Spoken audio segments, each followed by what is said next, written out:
Okay, my brother, this is going to be part two. I left off saying that our history have been taken away from us. Our history have been stolen from us.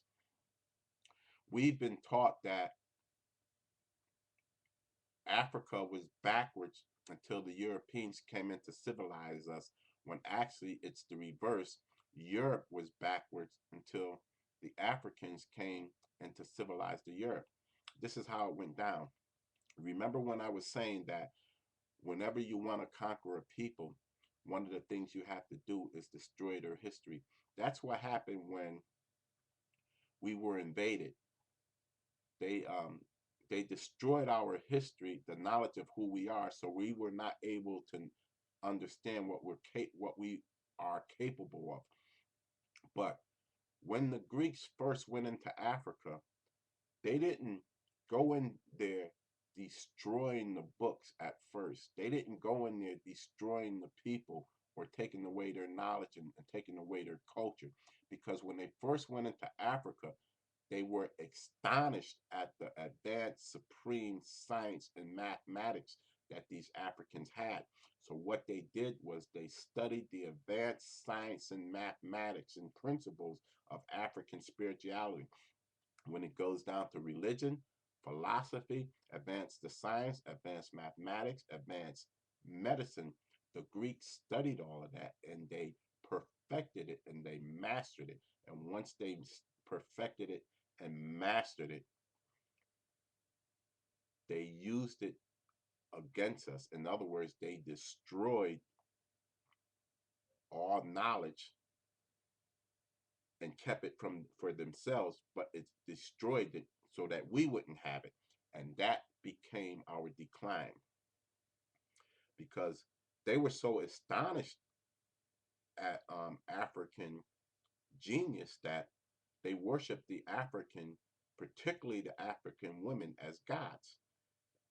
This can all be researched and traced. And I'm not saying this to be bigoted or saying this to be racist or anything like that. This is historical fact that I'm talking about here that could be researched. So I don't want anyone to misinterpret this video. And whatever you hear here, you're gonna be hearing truth, and the truth needs no apology. Um, so I basically talked about how the importance of humanity, because humanity or history, because history is what sustains a people's humanity. And I basically went over the fact that the Honorable Elijah Muhammad said that the black man has 66 trillion years of history. That's an arbitrary number because our minds cannot contain the concept of infinity or the concept or forever, because that's how long our history goes back. I basically went over the fact that it wasn't Europe that civilized it wasn't Europe that civilized the Africans, but it was the Africans that civilized Europe. So why study black history is because we have lost the knowledge of who we are. Sure, it's only 1 month, and when you do study black history, they might tell you that the black man is responsible for modern day refrigeration, or that the black man is the one who figured out how to put the filament in the light bulb to get the light bulb to light, or it was the black man who invented the gas mask. It was the black man who uh, um, invented the cotton gin, or they might tell you things about the I think her name is Althea Gibson, the first 1957, the first woman to win the black tennis opening. Arthur Ashe, Martin Luther King, Frederick Douglass, which Louis Farrakhan calls the accomplishment of a slave. But when you study black history, go into studying Moorish history. If you study Moorish history, you would know that all black people did not come over here on slave ships. I learned through the Honorable Elijah Muhammad, the teaching of the Honorable Elijah Muhammad, that every square inch or every corner of this earth the black man has left his mark. You do the research. Just Google some of this. Do ancient black Chinese, ancient Indian Chinese. You got black people in China that set up Chinese dynasties. You got black people in Europe, Spain, ancient France. You can do ancient Germany. Black people set up, established civilizations there. So don't feel bad that we only got 1 month, because that 1 month could be used as a base or a foundation to build upon. You got to understand, Black History Month was started in 1926 by a gentleman, guy named Carter G. Woodson.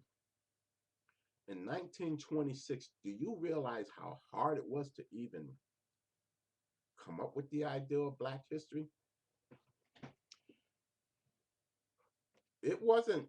It wasn't until before the slave trade in America.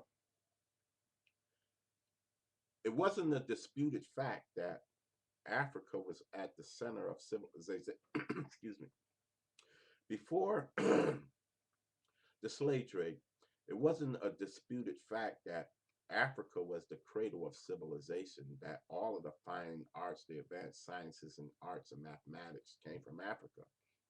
It was only during the advent of the transatlantic slave trade that the script had to be flipped to make it seem like black people wasn't worth shit and that white people were the saviors. Because, as I said earlier, in order to make a slave, you have to take away the knowledge of who those people that you're trying to enslave. You have to take that knowledge away. You can't enslave a people who are who have superior knowledge than you. It just can't be done. And you have to justify slavery. In other words, if you're going to enslave a people, you have to convince your own people that these people deserve to be slaves. You cannot have an undisputed knowledgeable fact that Africa is the cradle of civilization and justify slavery. You have to flip that script, not only against the people that you're enslaving, but you have to convince your own people that you are the ones who are the holders of knowledge or history or civilization. You are the civilized, and the ones you're trying to enslave are the uncivilized. So I hope that helps you with your analysis of the 1 month regulated to Black history, because we don't have 1 month. We have 66 trillion years. And if you, or we have, in our history is infinite. We've always been here. Peace.